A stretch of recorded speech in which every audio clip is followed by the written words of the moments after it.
Solamente me está faltando mi amiga Andalat. Andalat, nos comentas un poquito, muy rápido, cuál es tu formación, dónde estudiaste, cuál es tu carrera, para también tener un auditorio o conocer un poco mejor el auditorio. Realmente sería muy grato si lo puedes hacer.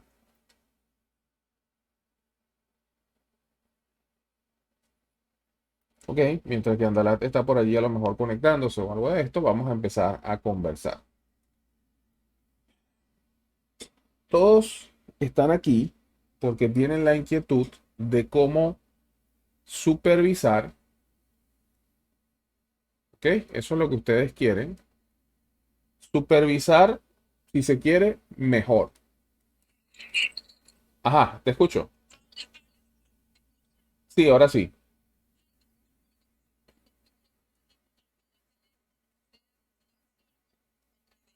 Ok, excelente.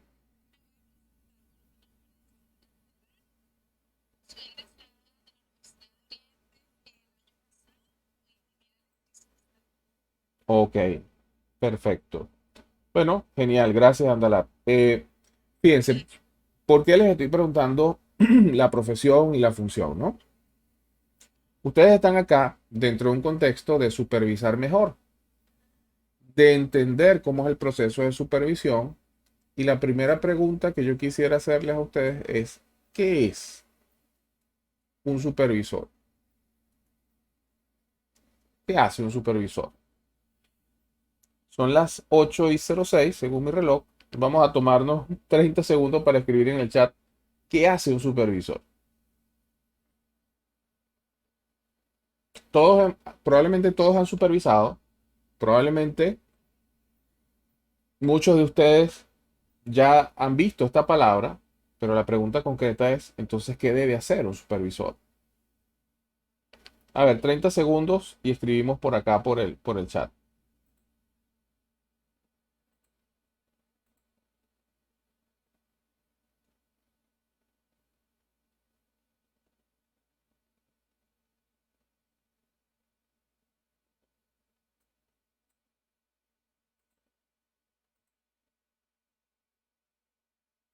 Ok, por aquí va la primera, Lisette, gestionar los procesos de un, y por ahí quedó un poquito cortado.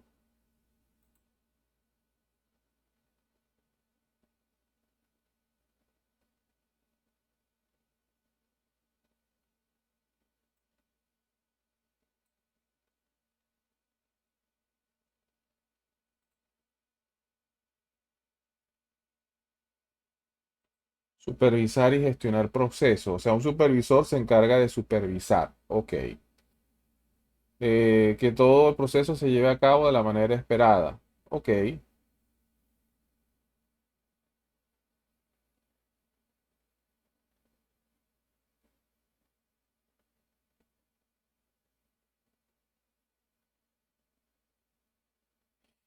Bien. Ya por aquí pasaron unos 30 segundos. Me imagino que ustedes están escribiendo, están pensando. Pero entonces yo voy a ir dando algunas referencias acerca de esto, ¿no? Cuando nosotros hablamos de supervisar, hablamos de, primero, que el supervisor tiene que hacer que cada persona que está bajo, que está a su cargo, primero haga lo que tiene que hacer. ¿Ok? Esa es la primera tarea del supervisor. Por aquí María dice que un supervisor es la persona encargada de supervisar y verificar que los procesos se lleven de manera adecuada. Estamos tratando de dar una respuesta diferente a supervisar para un supervisor. Entonces, primero, lo primero es que las personas hagan lo que tienen que hacer. Eso es lo que logra un buen supervisor. Segundo, que cada persona haga bien lo que tiene que hacer. ¿Ok?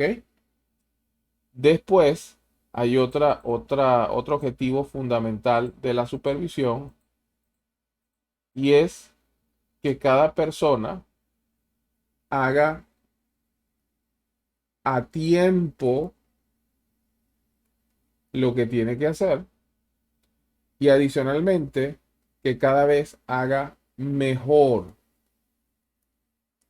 lo que tiene que hacer. Esta última es la más difícil, ¿ok? Una persona solamente trata de hacer eh, esto mucho mejor cuando realmente se siente involucrada por lo que está haciendo. Entonces, este señor que está acá, que es el supervisor, evidentemente pues tiene que influir sobre estas personas llamadas supervisados para nosotros entonces lograr primero que cada uno de ellos haga lo que tiene que hacer, que adicionalmente haga bien lo que tiene que hacer, que hagan a tiempo lo que tiene que hacer y que cada vez lo hagan mejor aquello que están haciendo. Entonces, es importante aquí, fíjense que cuando yo les pregunté a qué carrera se dedican, me incluyo, yo también soy ingeniero mecánico, lo que muchas veces no nos enseñan en la universidad es que nosotros partimos de dos aristas en el trabajo.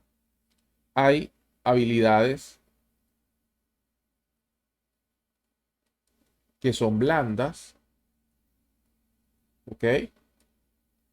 Y hay habilidades técnicas.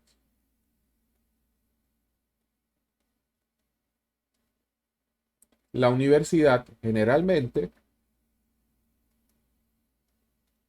nos forma para esta que tenemos aquí. ¿Qué son esas habilidades técnicas? Ah, bueno, eso es lo que nosotros acostumbramos a hacer, calcular, eh, estimar, hacer documentos, hacer gráficas, hacer planos, todo eso que nosotros nos gusta hacer como ingenieros o como técnicos, ¿ok?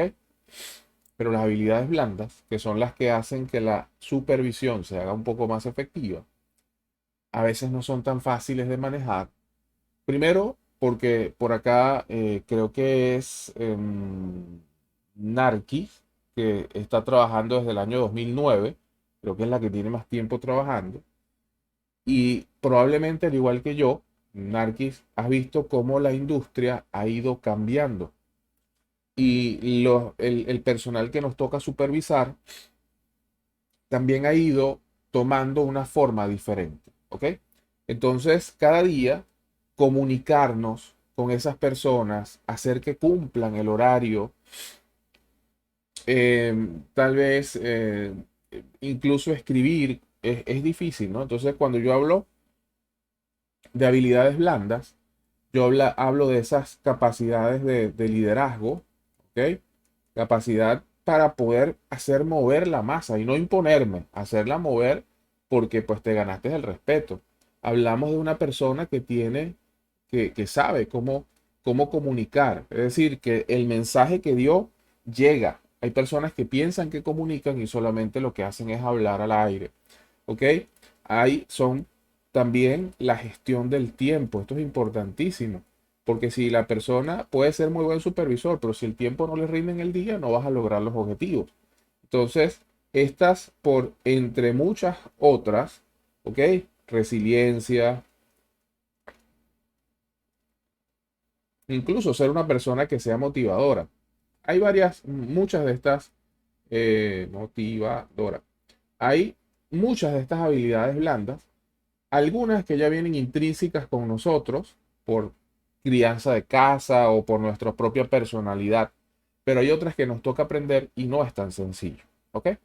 Entonces, nosotros en este curso vamos a estar un poco más enfocados o realmente 100% enfocados en este lado de las habilidades técnicas.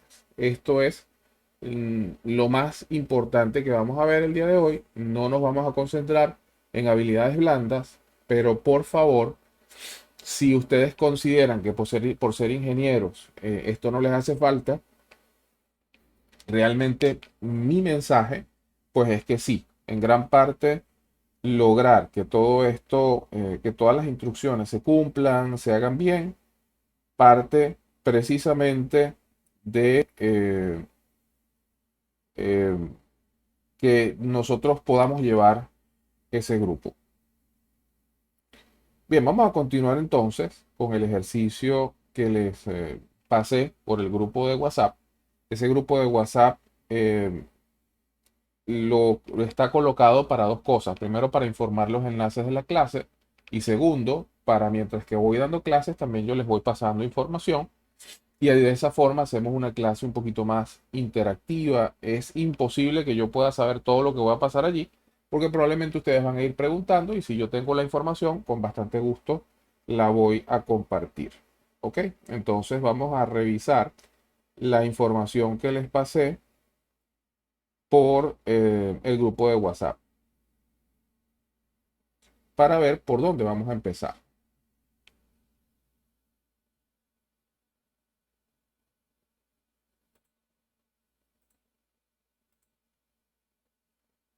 Ok.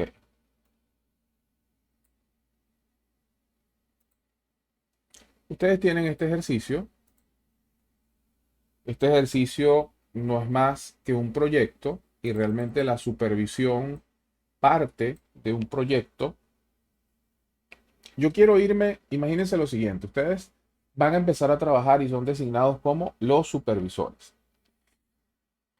Cuando nosotros tenemos ese estigma dentro de una clase o dentro de un contexto, realmente se espera que nosotros sepamos todo acerca de ese proyecto. Y digo proyecto porque suele pasar que en construcción, en la industria petrolera, cuando nosotros estamos dentro de una obra, las obras tienen un inicio y un fin dentro de un tiempo específico. Hay un tiempo, un alcance y un costo. Entonces, nuestro proyecto de referencia va a ser este, el cual ustedes descargaron. Y si alguien me dice, mira, tú vas a ser el supervisor, David, vas a ser el supervisor de esta obra.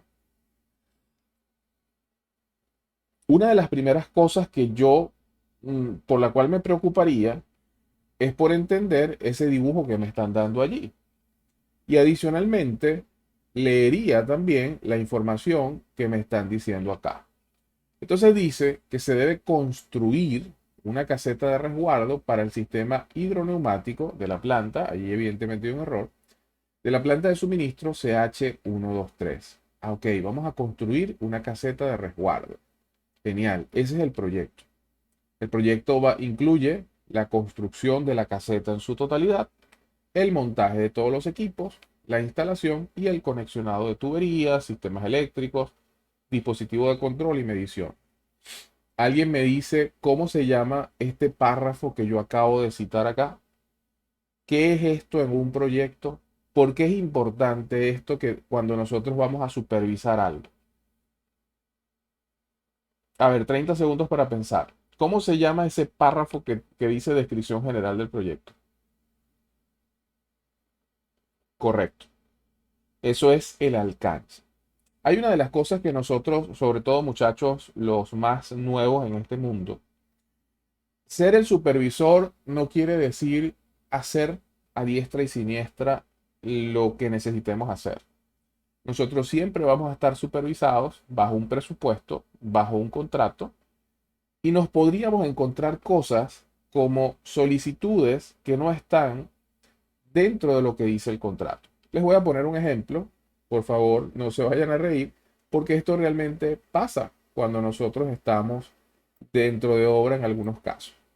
Nosotros estamos montando acá un sistema hidroneumático, más adelante hablaremos de esto, pero por alguna razón, alguno del cliente, porque ahora vamos a empezar a identificar los personajes que están dentro de una obra, le parece que a usted le va a sobrar material y le pide que por favor construya unos banquitos para que se sienten los empleados y unas mesas redondas, porque pues le parece que hay un espacio genial para descansar allí en horas del mediodía.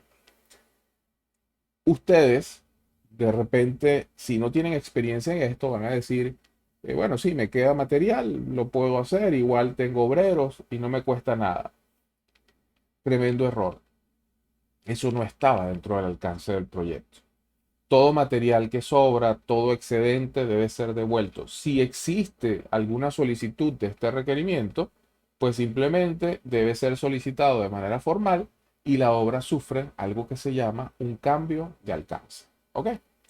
Bien, entonces saber exactamente lo que tenemos que hacer es la primera premisa de un supervisor que está en obra. Y yo quiero en este curso también enfatizar que el supervisor del cual yo estoy hablando es un supervisor que tiene una calificación donde en algún momento puede estar supervisando una cuadrilla, pero en otro momento puede ser el ingeniero residente de la obra, en otro momento podría ser el planificador de la obra. Entonces, no estoy hablando del capataz, que probablemente durante toda su vida va a ser capataz y caporal. Yo estoy hablando de ustedes como profesionales, que en algún momento pues son supervisores, pero probablemente existen ascensos y mejoras por el tema del desempeño y la calificación académica que ustedes tienen.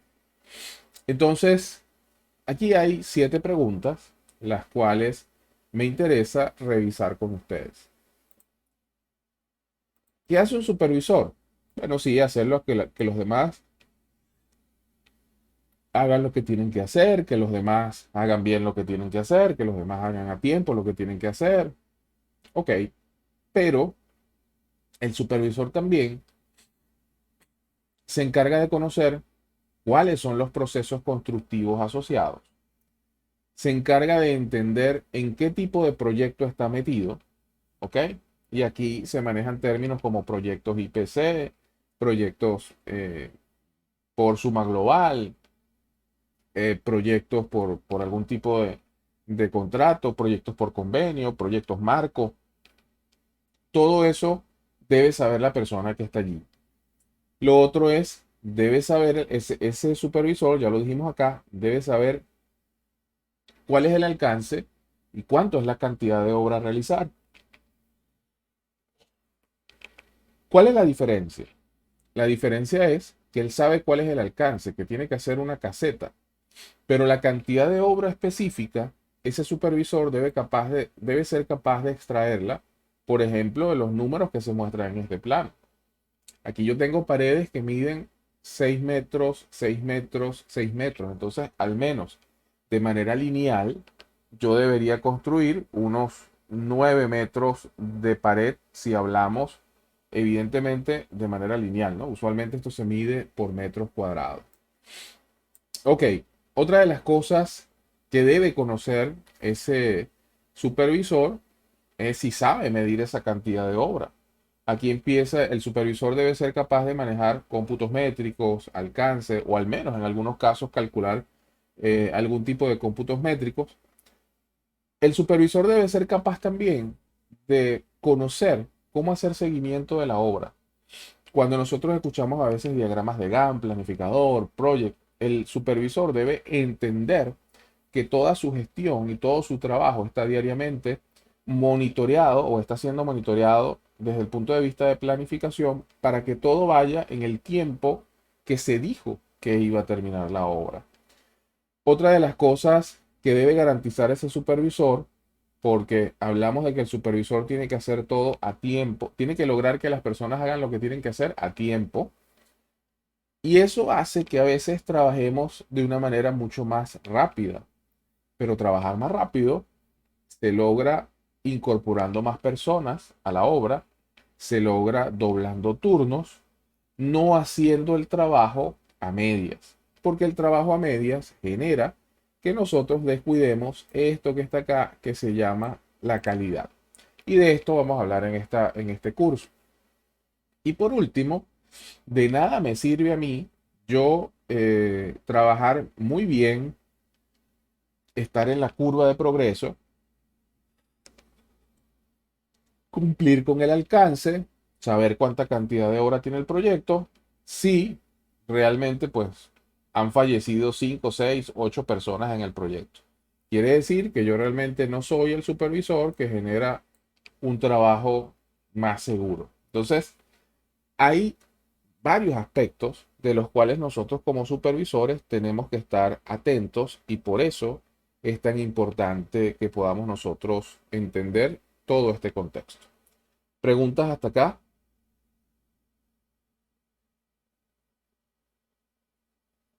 Ok. Bien, vamos entonces a seguir por aquí escribiendo.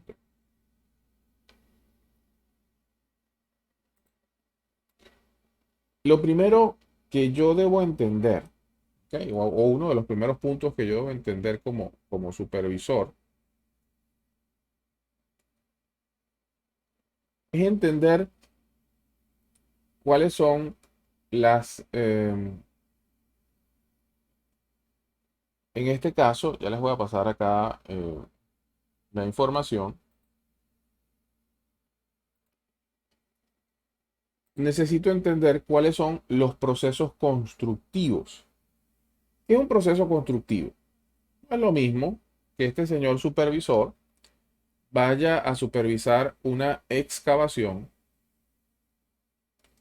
Por allí estaba mi amiga Andalat. Andalat a lo mejor tiene que supervisar unas canalizaciones eléctricas. ¿Ok? De repente mis amigos mecánicos que están por allí, que no recuerdo, eh, de repente tienen que supervisar una soldadura de un sistema de tuberías. Entonces, este supervisor, a pesar de que a veces encontramos que hay supervisores que te hablan como que son una especie de Superman, que conocen de todo, y puede ser que por la experiencia sí han aprendido muchas cosas, pero lo ideal es que haya una persona encargada por aquí de esto, una persona encargada de esto y una persona por aquí encargada de estas áreas, un supervisor de soldadura, un supervisor de electricidad, porque cada uno de ellos, en teoría, tiene la competencia para cumplir con todos los factores que vimos. Revisar si la cantidad de obra es correcta, si el trabajo se está haciendo de forma segura, si la calidad se cumple o no. ¿Ok? Eh, entonces, una de los términos que yo necesito es que ese supervisor conozca el proceso constructivo. Voy a mencionar algunos procesos constructivos de una manera muy general para que ustedes puedan distinguir que aunque se le dice de una forma, realmente, o aunque mencionamos una palabra muy corta, proceso constructivo, y uno de esos puede ser izamiento, y suena a una palabra y suena muy sencillo, pero usted como supervisor debe considerar una cantidad de cosas. Entonces voy a tomar algunos ejemplos, no son evidentemente todos los procesos constructivos, pero nos van a servir de referencia para pues nosotros continuar. A ver,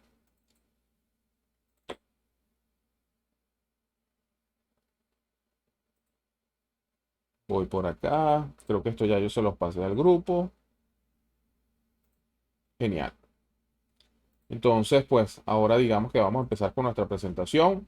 Bienvenidos a nuestro curso Supervisión de Obras de Construcción. Hicimos esta pequeña introducción y a partir de acá, pues vamos entonces a conversar de algunos tópicos.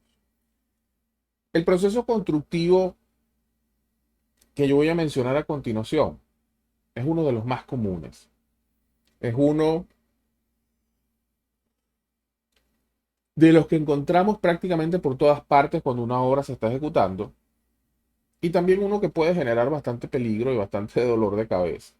Y son las excavaciones. Fíjense, Jessica, Jessica levantó la mano, cuéntanos. Hay una manito de Jessica. Jessica, fue un error. Parece que sí. Ok, igualmente estamos a la orden. Fíjense, ¿por qué hablamos de excavaciones? Para aquellos que no son civiles, ¿qué es una excavación? Una excavación evidentemente es extraer tierra del suelo e ir generando una cavidad por alguna razón. Como por ejemplo, en este caso, esta cavidad la generamos porque necesitamos colocar una, un acero de refuerzo para luego vaciar una fundación. David, ¿y por qué tú mencionas algo que parece ser tan sencillo como es un hueco en la tierra? Sí, porque resulta que cuando nosotros somos supervisores de área, y en ese caso nos dicen, mira, vas a estar con fundaciones, vas a estar con movimiento de tierra, con la parte civil, aquí hay varias cosas, ¿no? Yo quiero también hacer estos comentarios para aquellos que tal vez no han estado en obra. Fíjense, aquí hay unas cuerdas y unas cintas, y cuando nosotros estamos dentro de obra, nosotros somos responsables de lo que pase allí. Y esas cintas tienen como finalidad que las personas no pasen de esa zona de seguridad. Pero como somos humanos, esto se rompe a cada momento, esto es violentado a cada momento y las personas hacen caso omiso de esto a cada momento. Entonces, una persona que se caiga, que se golpee dentro de estas excavaciones, pues nos va a traer un problema legal bastante serio e incluso si la persona queda herida o peor aún fallece. ¿Ok? Entonces, no veamos el tema excavación como algo simplemente de abrir un pequeño surco en la tierra, porque cuando estamos hablando de excavaciones dentro del sector constructivo, estamos hablando de cavidades bastante grandes donde puede incluso fallecer una persona. ¿Ok? Mira, a nivel informativo solamente, el acero de refuerzo no se coloca sobre el piso. Aquí vemos que hacemos una pequeña cama de concreto. El acero como tal tampoco se coloca directamente sobre el concreto, sino sobre estos taquitos de madera. Y esto es de lo que debe estar, algunas de las cosas de las que, por ejemplo, un supervisor tiene que estar pendiente. Si el procedimiento dice que el acero se coloca sobre taquitos de madera separados a tal distancia, pues y usted es el supervisor de área, usted tiene que estar pendiente que siempre le pongan los taquitos de madera. David, pero la gente lo debe saber. Sí, pero el responsable del área soy yo. Yo debo estar pendiente de que las personas hagan lo que tienen que hacer, hagan a tiempo lo que tienen que hacer y hagan bien lo que tienen que hacer. ¿Ok? Eh, ¿A qué llamo yo acero de refuerzo? Si alguien no está familiarizado con esto. Simplemente a esta malla de cabillas que tenemos nosotros acá, de estas reinforcement bar, como dice en inglés rebar. Estas rebar, acá evidentemente esto es bastante pesado, pero pues ya aquí la fundación fue, digamos, ocupada por el acero de refuerzo y la próxima fase es encofrarlo y vaciarle concreto. Ok, así se ve otro que tenemos aquí. Otra de las cosas que yo quiero que ustedes observen también, sobre todo aquellas personas que nunca han estado en obra, que esto no es porcelanato, esto no es aire acondicionado, esto no es una zona cómoda y habitable, sino que podemos ver que es un terreno irregular, expuesto al sol, con mucho ruido, maquinaria operando, personas por todas partes, gritos, voces altas. Entonces, hay que entender que el contexto donde usted va a trabajar es un contexto bastante movido y muchas veces bajo presión. Entonces, aquí es donde las habilidades blandas de un supervisor son necesarias porque debe ser usted capaz también de autocontrolarse, sobre todo cuando el trabajo eh, se pone intenso. ¿Ok? Así que cuando ustedes vean por allí un requerimiento de personal que diga que sea capaz de trabajar bajo presión, creo que usted va a entender un poquito mejor. Y voy a siempre a citar a Narki porque pues Narki ya con la experiencia que tiene debe entenderme lo que son esos periodos en los cuales el trabajo se pone bastante intenso y nosotros pues podemos perder las habilidades blandas y quizás no hablar de una manera tan blanda. Ok, entonces chicos, un proceso constructivo, excavación. Otro proceso constructivo, para que ustedes también se vayan involucrando con el tema de supervisar obras de construcción. Los izamientos. Y aquí, antes de seguir, les voy a definir qué es un izamiento. Un izamiento no es más que yo, pues, agarrar una carga que está en el piso y con una cosa llamada grúa,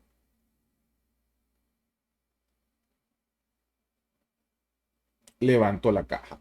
¿Ok? Esto tiene unos sistemas de polea, unas cosas y esto, bueno, la caja va hacia arriba. La pregunta clave del izamiento siempre es cuánto pesa la caja y cuánto peso soporta el camión. Y esto, mis estimados colegas, pareciera ser lo único que yo debo saber. Sin embargo, como supervisor, esta es una de las actividades más peligrosas que yo podría tener, porque en el caso de caída de un elemento de esto, pues y si hay personas debajo, todos podremos inferir el desenlace, ¿ok? Quise colocar esto para que vieran que no siempre el izamiento se hace de una caja. Hay izamientos de equipos complejos como esto. Esto es un fan cooler, un enfriador por aire. Y aquí hay varias cosas de las cuales podemos mencionar, como por ejemplo, aquí vemos que el equipo realmente es este que tengo aquí. No sé si se ve la raya roja que estoy trazando. Luego, estos son los cables que vienen de la grúa.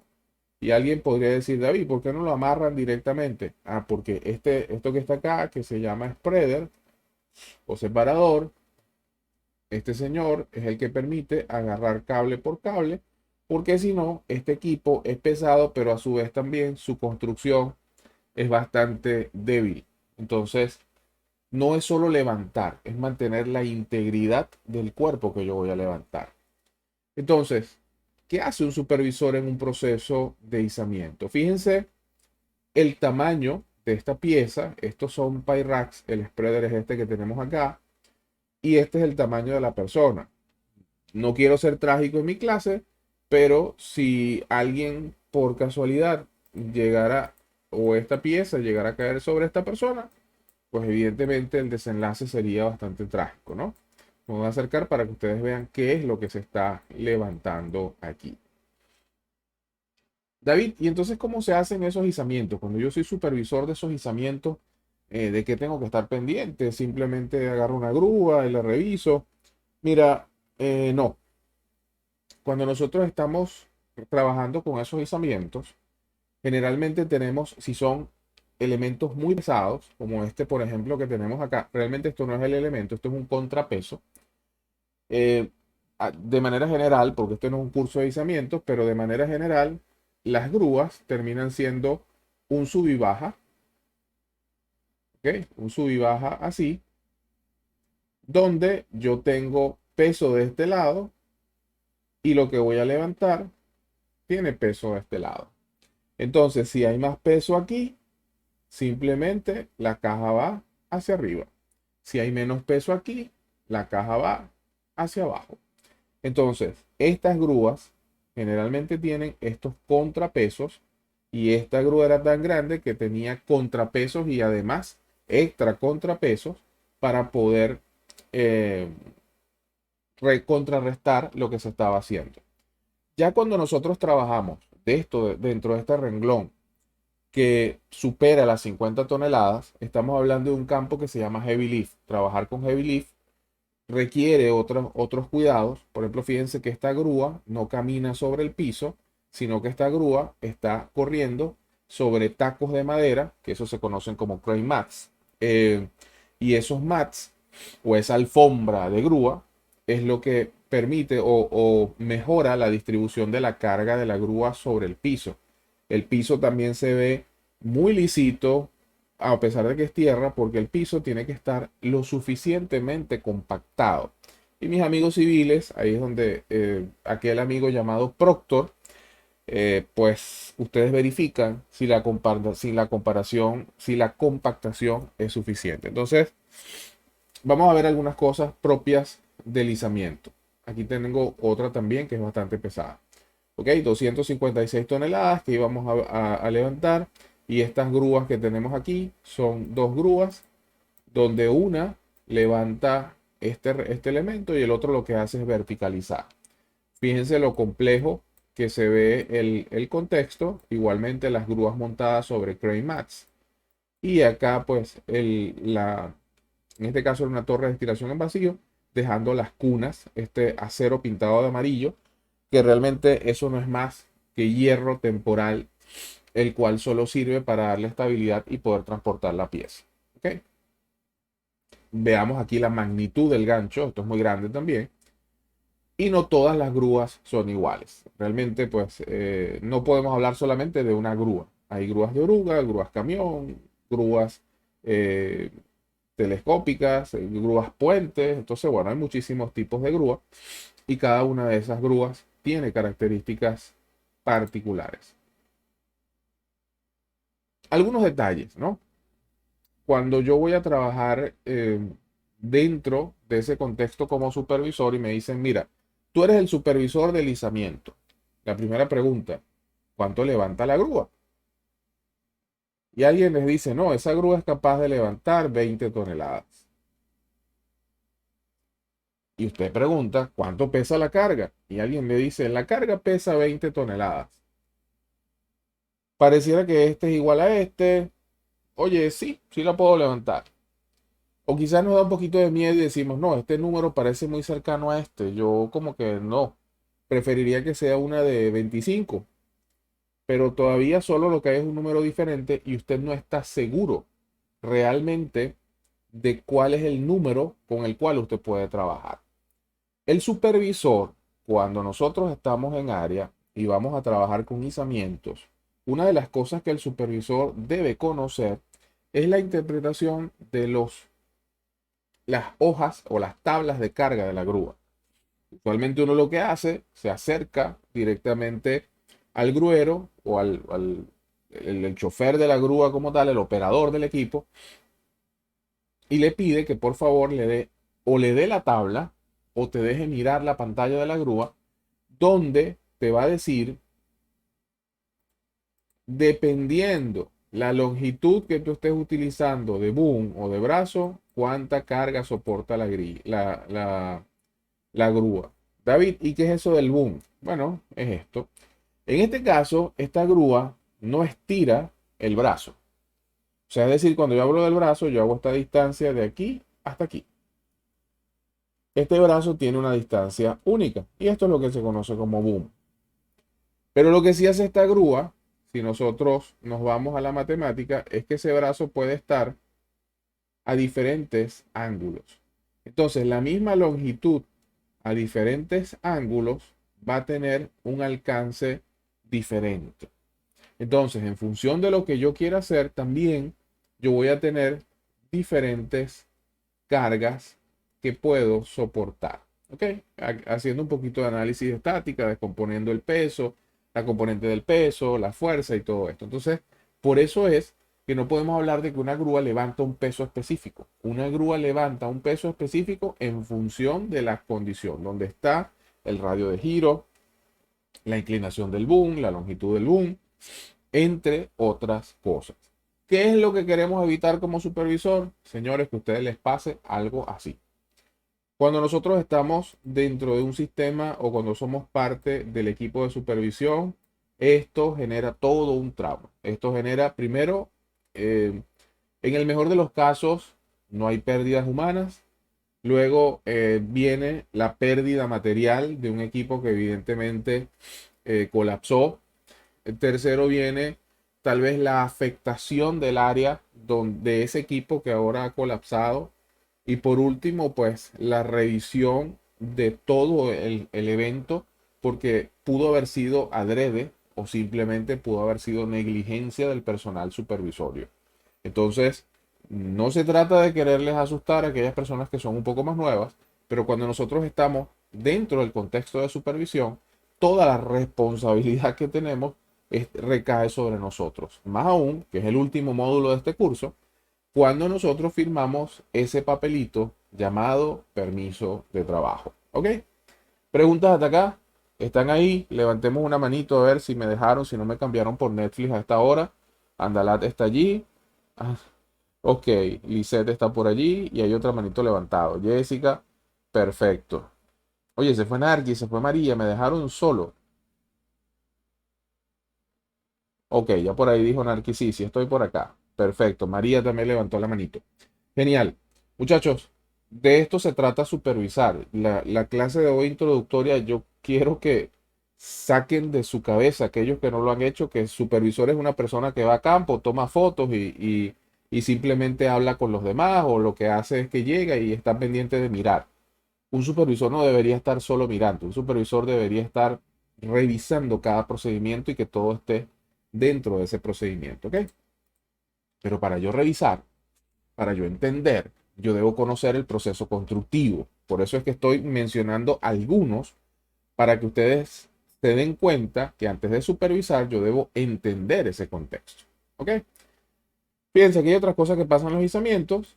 Si usted no conoce de esto, a lo mejor pensará que las grúas se soportan sobre las ruedas. No, las ruedas solamente le sirven para moverse.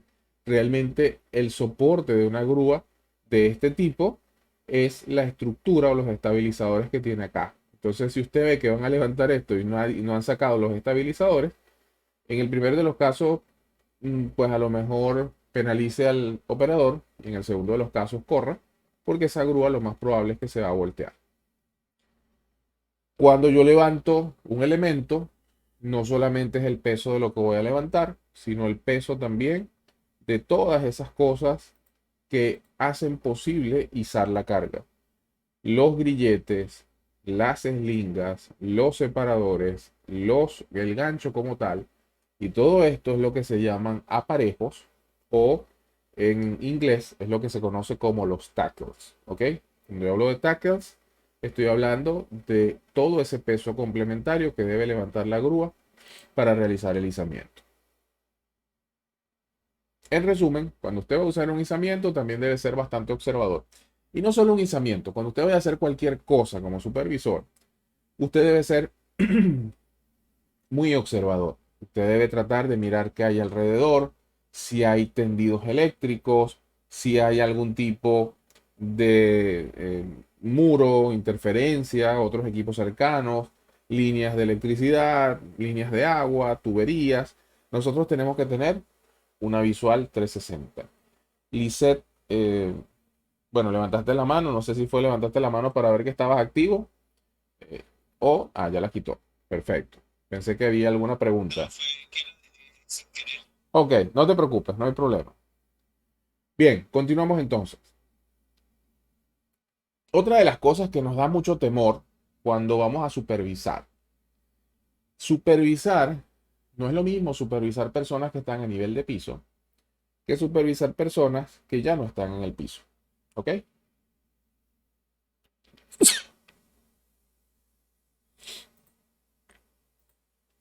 Chicos, disculpen, de verdad, bueno, hoy estoy tratando de dar la clase, pero me empezó un malestar y no quise suspender la clase porque era la primera. Pero bueno, estoy acá, espero que pueda llegar al final sin problema. Ok, seguimos. Entonces, no es lo mismo supervisar un trabajo que está a nivel del piso a un trabajo que está a 2, a 3, a 4, a 10 metros sobre el piso. David, ¿y en ese caso qué cambia? Bueno, cambian varias cosas. Por ejemplo, ya justo ahora no se trabaja de esta manera. Hace muchos años, pues si la persona se caía, era su responsabilidad. Total, yo te estoy pagando, tú te estás montando allí y si te bajas te pago y si te mueres, pues no te pago. Por esa razón, tal vez les pagaban muy bien. Pero todo eso cambió, ¿ok? Cuando nosotros, si nosotros le indicamos a una persona o incluso nosotros mismos que vamos a estar trabajando en altura, debemos entender que hay dos cosas básicas que yo debería saber. Uno, que en cualquier tipo de industria la persona no se monta desprovisto de nada, sino que se monta con un equipo que se llama arnés. Evidentemente es todo este correaje que le permite en algún momento amarrarse, como está haciendo este señor acá, aquí, de alguna línea o algún tubo. En algunos casos, esta línea es una guaya que se llama cabo de vida. Y esta eslinga que tengo acá, ¿ok?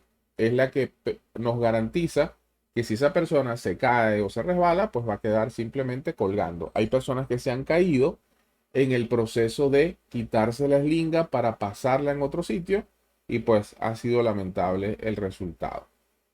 Otra de las cosas, aunque aquí en Venezuela esto no es tan común, yo he visto muchas obras donde la gente no usa esto, pero cuando usted está trabajando en altura es importante que las herramientas que está utilizando estén seguras y amarradas en algún cinturón o en algún sitio. Un martillo que caiga a 40 metros de altura, estamos hablando de un proyectil que puede matar a una persona sin ningún inconveniente. Entonces, en este caso, trabajar en altura también implica amarrar las herramientas. Este señor que está acá no tiene de dónde amarrarse, prácticamente él se está amarrando de algunos espacios, algunas argollas que tiene aquí, y él tiene uno y dos, en este caso dobles lingas.